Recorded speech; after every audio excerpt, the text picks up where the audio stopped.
Standing on the surface of the pond. On this July 20th, 1969. One small step for man, one giant leap for mankind.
Anyone alive during this time remembers the sense of amazement and wonder and hope of what far-stretching goals we could and had accomplished in just a few simple steps. This age became the dawn of a new era. We gained a whole new perspective of the Earth and our surroundings. This image is actually from the Apollo 8 mission. It's called Earth Rising. Before then, the Earth's depiction had never been considered of having an atmosphere or clouds. You can see our newfound awareness in the years following the Apollo missions. So in 1962, we heard the famous moon speech from John F. Kennedy at Rice University. And then in 1969, we accomplished that goal. It's interesting to see what happens in the couple years following. In 1970, the EPA was founded. The Comprehensive Clean Air Act was signed. Earth Day was founded. In 1971, Doctors Without Borders was created. Now, where do you think they got the without borders part? Could it be our newfound awareness for the atmosphere that we had just discovered in the clouds? In 1972, the Comprehensive Clean Water Act was signed, and DDT was completely banned. Think of how much innovation that happened in just such a short amount of time in the human race. Advancements in policy, technology, and the motivation to move the human race forward with endless possibilities.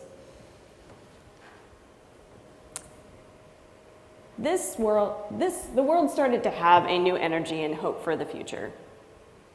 You can see these in the events following the moon landing and how it shaped the years to come. So let's fast forward to the present now, to 2014. So technology has taken over most of our daily lives and what most of us in this room make a living at. So where are we at as professional technologists in advancing the human race and making strides such as the 1960s? Now I'm going to show you an article that struck me and motivated for me to write and give this talk. So this is the November-December issue of 2012 of the MIT Technology Review. Does anyone know who this is? That's right, that's Buzz Aldrin, one of the 3 men to be on the Apollo 11 mission. And his face says it all, utter disappointment. So what happened? What happened to make Buzz so sad? I'm going to run through a couple of scenarios in the article that kind of speak to this a little bit. And one of the things that is outlined to begin with is, can we blame Silicon Valley? Can we look at Silicon Valley as the issue, why we're not solving big problems here? Now, people say there's a real lack sense of real innovation that makes a global impact. Instead, they worry that technologists have diverted themselves with trivial gadgets and toys. And let's think about that. The driver of Silicon Valley is venture capitalism, right? So venture capitalism investments help fund these kinds of new technologies. In the 1990s, focused more on the personal computer revolution. Now, to combat this issue, the Founders Fund was created in 2005. It's founded by Peter Thiel, Sean Parker, Ken Howry, Luke Nosek, and Brian Singerman. Some of you may recognize these names as the founders of PayPal and Napster. By 2011, it raised more than $1 billion in aggregate capital and has funded things like causes, Vodafone, and SpaceX. So is Silicon Valley really the issue here? A little bit skeptical. I'm not so sure it's the issue here because venture capitalism has really struggled to invest in solving big problems in general because there's a risk investing in tech that doesn't have immediate economic value, right? For example, biotech and energy, there's a big payment up front with no certain time lapse. And it's risky without immediate economic value, which generally equals no funding. So let's put Silicon Valley behind us and the personal computer revolution and all of that. We solved big problems once and took on fairly large challenges. So what really happened? So let's run through a few more ideas. One of the reasons we fail to solve big problems is because our institutions fail us. For example, in 2010, less than 2% of the world's energy consumption was derived from sources such as wind, solar, and biofuels. The reason? Economic. Coal and natural gas are cheaper than solar and wind. Petroleum is cheaper than biofuels. And we need renewable energy technologies that can compete with the price of coal and natural gas and petroleum. And at the moment, it doesn't really exist. Another reason why we fail to solve big problems is because we over-engineer the solutions when there's really a simple answer to solving the problem. So malaria is a very real and serious issue in this example. According to the World Health Organization, in 2012, malaria killed an estimated 483,000 children. That's almost 1,300 children every day, or one child almost every minute, primarily in Africa.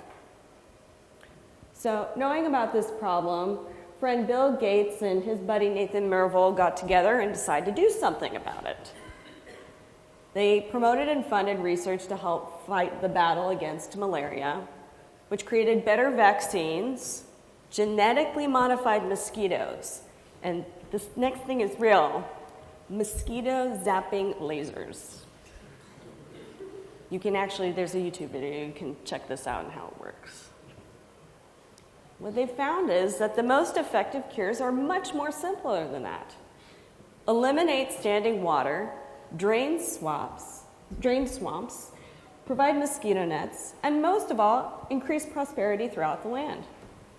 Combined, these simple methods are more effective than any other solution in combating this disease. It's much more simple than that. Another reason is that we don't really understand what the problem is. We don't get it. We don't really understand what it is. In 1971, President Richard Nixon declared the war on cancer and signed the National Cancer Act. Soon thereafter, you realize that there are many different kinds of cancer that are fiendishly resistant to treatment. And it's only been in the last decade that we've come to realize that targeted therapies are actually the most effective things in fighting these different kinds of cancer. Hard problems are hard. Yet we were able to fly humans to the moon. They walked on it and came back. Now, why was that successful? Why was that successful? Based on historical evidence, we can solve big problems if these three things are in line. Number one, our institutions actually support the solution. Large organizations investing time, energy, and funds to creating a solution to the problem. For example, investing in new and sustainable technologies. Number two, we actually understand what the problem really is. Doing broader research, scientific and computational evaluation of the problem, and targeted solutions to problems we've tried to understand to the best of our ability. And number three, the one that I think is most important, is active political leaders making statements of change, right? Creating policies that coincide with that change, and actively engaging the public towards collectively solving the problem.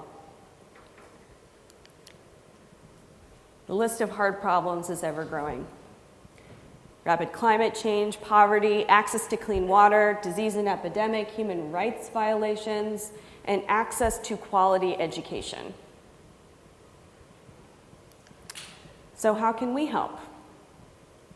What can we do as technologists? And who the heck am I to tell you all any of this? Well, what I can talk about is something I've been working on in my local community and care a lot about. Let's talk about education. So, I don't know if that's hard to see. Can anyone tell me what this is? What this looks like? Is anyone familiar? Logo. Yes. It's the first programming language that I learned when I was 7 years old in a little school in Topeka, Kansas. And you could do stuff like this. You could draw boxes and flowers and crazy psychedelic trees that you were really excited about and wanted to show your friends. And I'm a creative person by nature, so it was really cool to see like something being created from these commands I was actually typing in to the Apple II in front of me. And it really started my interest in computers and lowered the barrier of entry for me to want to get involved with technology. It also introduced me to something called computational thinking. So what is computational thinking? Computational thinking is a set of problem-solving techniques that we as technologists use to solve big problems, right? And it's broken down to several different things. First is decomposition, where you take a large problem and break it down into smaller, more manageable chunks. Another one is pattern recognition, which helps identify similarities between objects. And lastly, algorithmic design, which is step-by-step instructions for actually solving the problem at hand. So why is computational thinking important? Like why would that be important to education?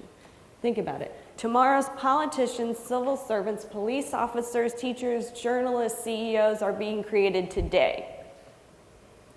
We need to teach this new generation of computational thinkers and equip them to solve big problems in the technological age that they're being brought up in, that they're living in. But therein lies another big problem. In this great state of North Carolina, considers computer science an actual elective for graduation from high school. This is good. This is a very good thing. It's considered a math or a science.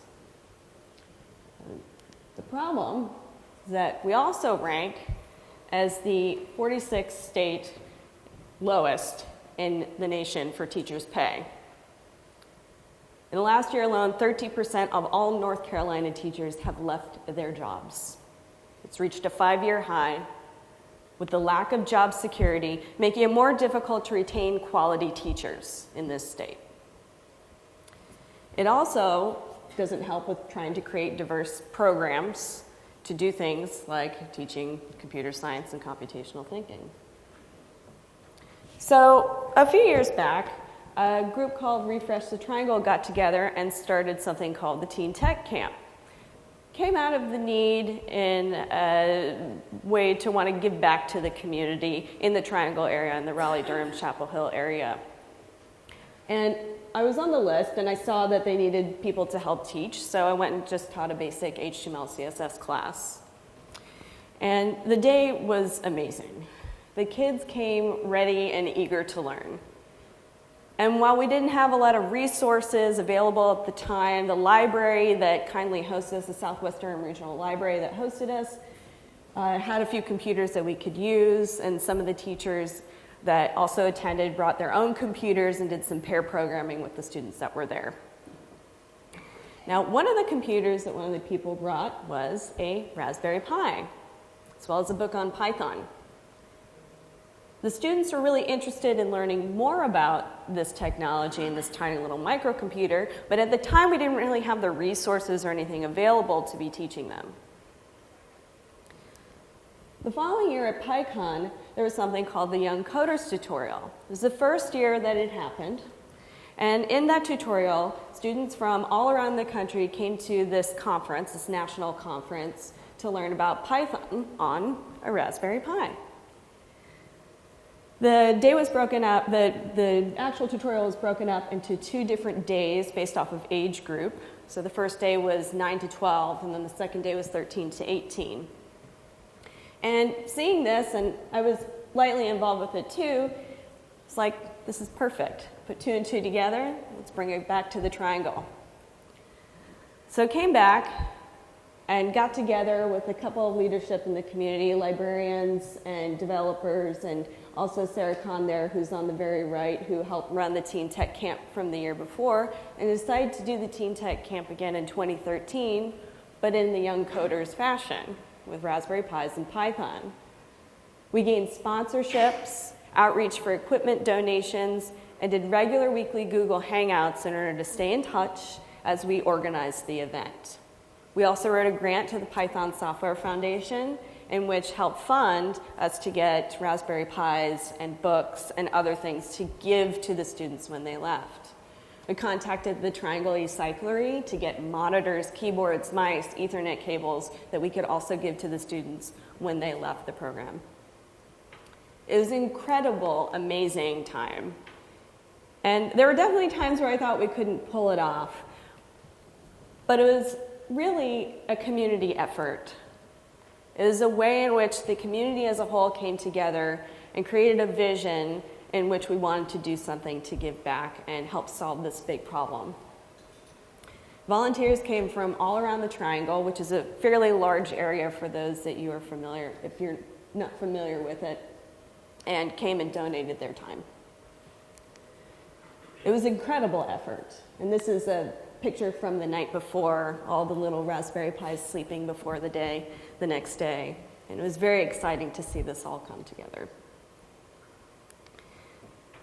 So the day of the event, the kids walked in, wanted to be there, and were engaged with their newfound classmates in teaching. Taught them the basics of Python programming, what the Raspberry Pi actually was, how to put it together, how to take it apart, and really learning about creating very basic, very simple things, so variables, loops, and writing functions. And the end of the day looks something like this. So I don't expect these kids to leave this event being experts in Python programming or microcomputers or anything. I just want to engage them, get them excited, and interested in wanting to learn more. Because the best thing I think that you can do for kids in education is teaching them the love of learning. Because the end result is when one of your students sends a video of something that they created when they got home. And it looks something like this. So basically I've hooked up this ultrasonic sensor right here to my Raspberry Pi, and then it has a program on it that will measure the distance with the ultrasonic sensor, and if the distance is less than 30 centimeters, this green LED turns on. If it's in between 30 and 50 centimeters, the blue LED turns on, and if it's greater than 50 centimeters, the red LED lights up. So it works like, and then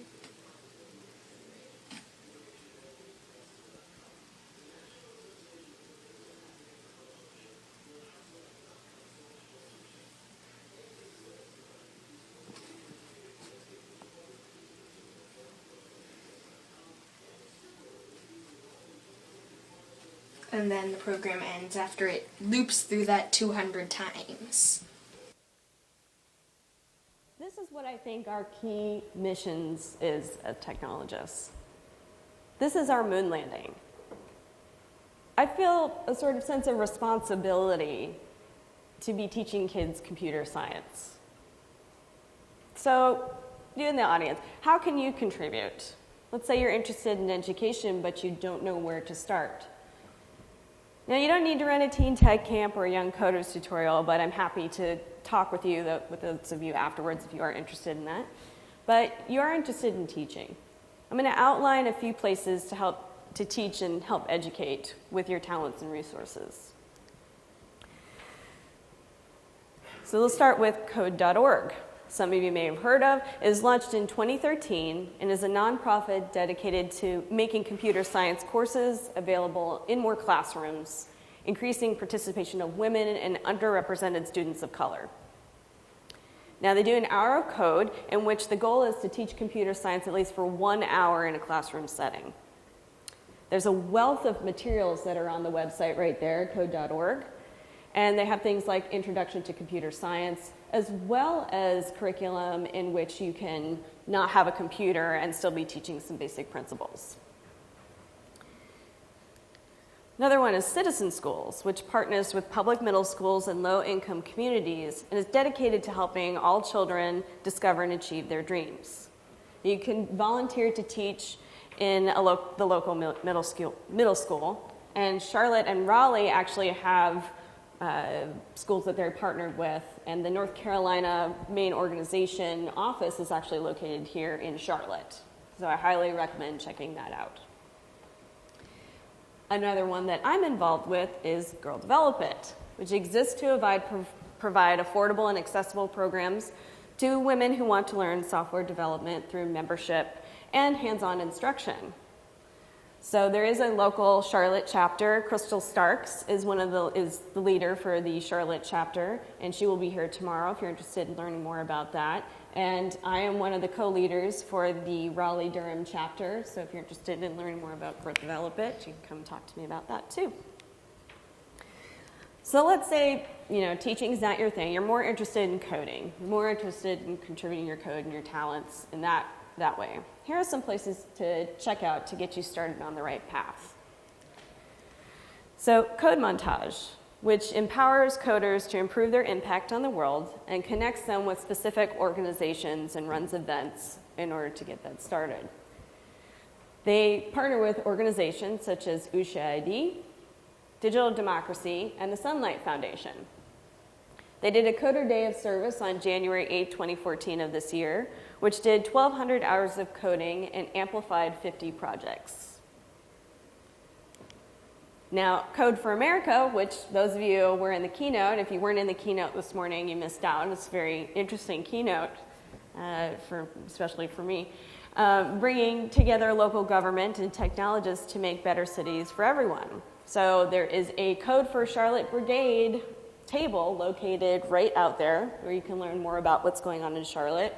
I know one of the brigade captains over in Durham, so if you're interested in that as well. But what's really cool is there's a hackathon happening tomorrow for Code for America, like right across the street. So if you're interested in maybe going to that, maybe taking some time and going to that and checking out what you can do to contribute, it's over at the Charlotte Convention Center and starts at 9 a.m. tomorrow. Just saying. Prize is $2,000. Prize is $2,000. So Hack for Change, which is a National Day of Civic Hacking, which brings together technologists, entrepreneurs, developers, and other citizens to improve our communities and governments. They do an annual event. It's like a week-long event, and they have about 123 that happened this year in about 103 cities. They did 38 challenges and had over 100+ projects that came out of it. And it's pretty cool when you go to the website and you see the projects that came out of that they have listed. It's pretty interesting what comes out of those things. So those are a couple of places that you can check out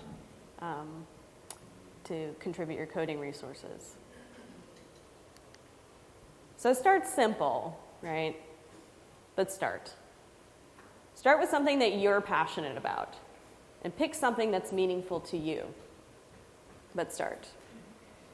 Your talents and gifts are incredibly valuable to the global community and helps open up the dreams and opportunities that we can have for our future. So let's build tomorrow together. Thank you.